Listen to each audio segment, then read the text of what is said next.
So who's going to need a director identification number?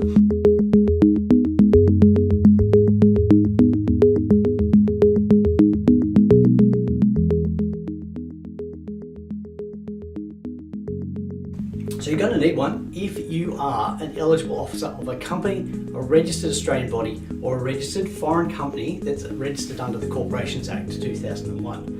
Or if you're a director or an officer of an Aboriginal and Torres Strait Islander corporation that's registered under the Corporations Aboriginal and Torres Strait Islander Act 2006, which is the CATSI Act. So an eligible person or officer is a person who's appointed as a director or an alternate director acting in that capacity.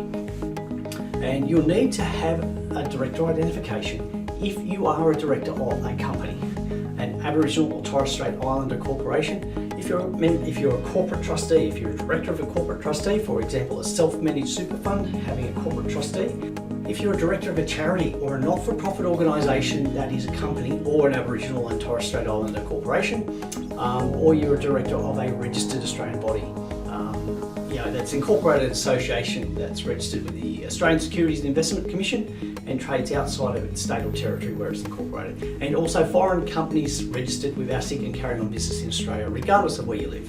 So these are the people that you will need a director's identification number. So who doesn't need one? Who doesn't need a director's identification number? Well, if you're only acting as the company secretary but you're not a director, you don't need to apply. If you're the external administrator of a company, you don't need to apply for a director's identification number.